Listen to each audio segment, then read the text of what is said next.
Saudara-saudara yang dikasihi Tuhan Yesus, selamat pagi semuanya. Kita berjumpa kembali dalam sapaan dan renungan pagi GKI Salatiga hari ini tanggal 5 Desember 2025.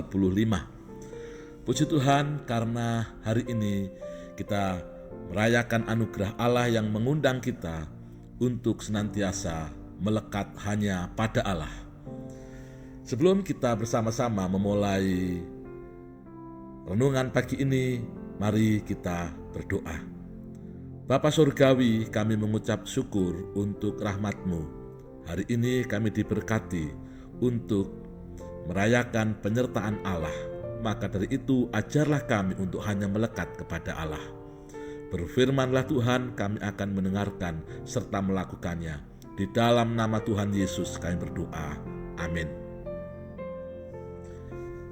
Saudara yang dikasihi Tuhan Yesus, Lukas pasal 12 ayat 32 sampai 40 akan kita perhatikan bersama-sama, dan untuk itu saya persilahkan saudari membaca bagian ini. Saya akan merenungkan beberapa bagian yang perlu untuk kita perhatikan bersama-sama.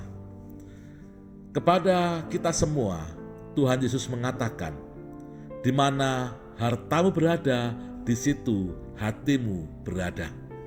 Kalau kita cermati, kata harta dan hati dihubungkan dengan kata kerja yang sama. Harta berkaitan dengan hal-hal di luar diri kita, sedangkan hati berkaitan dengan hal-hal di dalam diri kita. Yang perlu diingat adalah bahwa harta tidak melulu identik dengan hal-hal duniawi seperti rumah, mobil, tanah, uang, tabungan, dan sebagainya. Harta di sini dikaitkan dengan sesuatu yang mempengaruhi hidup kita. Maksudnya adalah sesuatu yang mempengaruhi kehidupan seseorang menjadi bahagia atau tidak.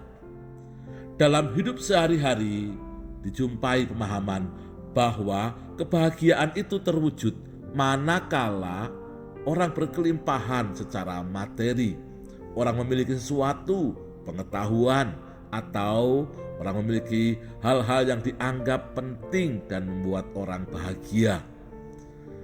Karena materi duniawi dianggap sebagai sumber kebahagiaan, maka keinginan untuk mencari bagi diri sendiri selalu ada dalam diri seseorang. Itulah ketamakan atau keserakahan. Ketamakan, keserakahan menimbulkan hawa nafsu yang menguasai kehidupan seseorang. Selain itu, ketamakan atau keserakahan biasanya membuat orang akan dihinggapi dengan kekhawatiran, orang gelisah. Bagaimana akan menyimpan harta ini? Bagaimana akan menyimpan sesuatu yang dimiliki dan dianggap mendatangkan kebahagiaan? Hati seseorang terarah pada harta miliknya dan tidak lagi terarah pada hidupnya, tidak terarah pada Allah yang menjadi sumber pengharapan dalam hidup. Maka Tuhan Yesus mengatakan sebuah pesan yang penting. Di mana hartamu berada, di situ hatimu berada. Tuhan Yesus ingin menyampaikan pada kita bahwa kebahagiaan itu bukanlah pada apa yang di luar diri kita. Harta, kepemilikan, sesuatu yang tadi dianggap menggembirakan, membahagiaan, mendatangkan kesukacitaan, di luar diri kita, itu pada masanya akan lenyap. Saudari pasti ingat nyanyian di NKB 211. Tiada yang baka di dalam dunia, semua yang indah pun akan lenyap. Semuanya akan berlalu. Semua yang kita miliki akan berlalu.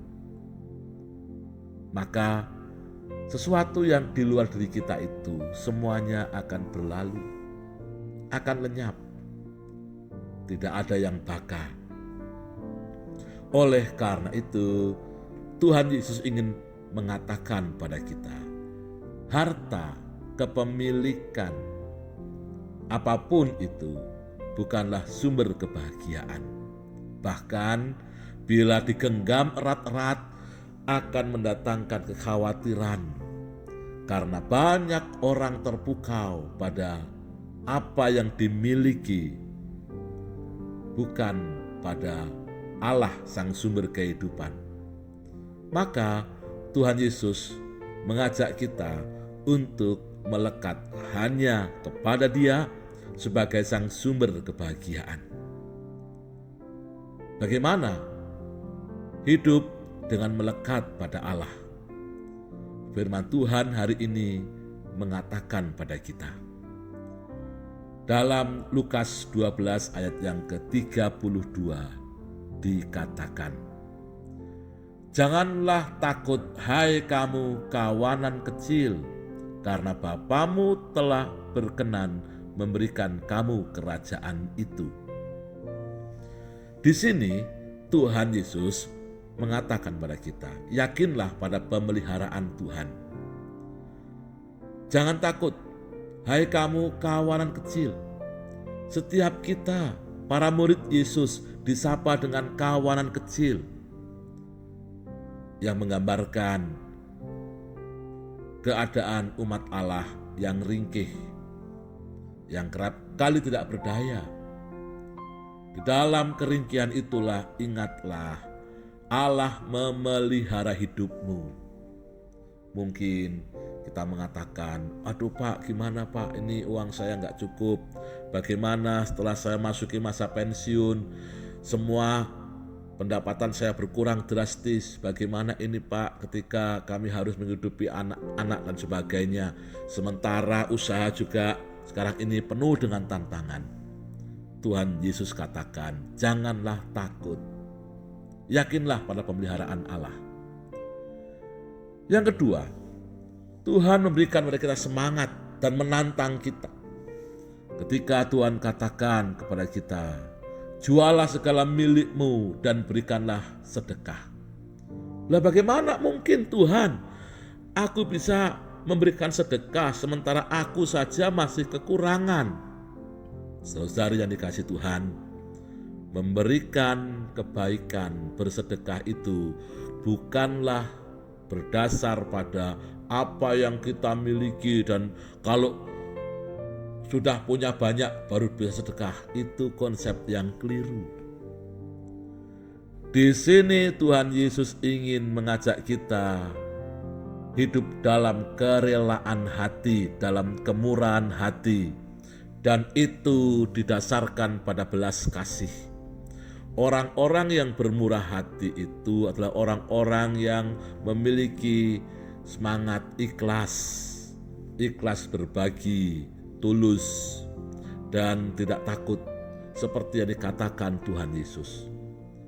Maka ada seorang sahabat yang menceritakan kepada saya, jangan takut berbagi.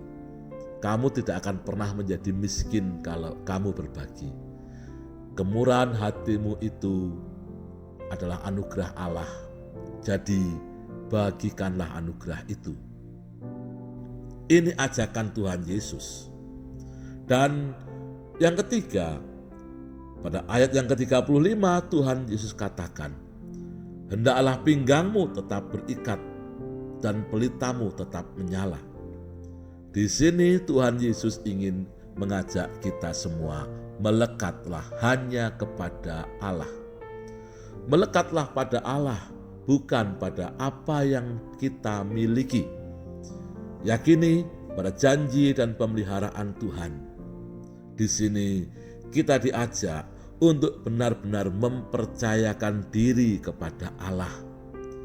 Melekat kepada Allah dengan yakin, dengan percaya bahwa janji Allah itu benar. Sejarah telah membuktikan bahwa Allah telah menyatakan pertolongan dan anugerahnya. Maka ingatlah, jika pada masa lalu Allah telah menyatakan pertolongan, Di masa kini Allah menolong, dan masa depan pun Allah akan menolong kita semua. Percayakan hidupmu pada Allah, melekatlah pada Allah, dan percayalah bahwa Gusti Allah ora lali. Tuhan tidak akan pernah melupakan janjinya.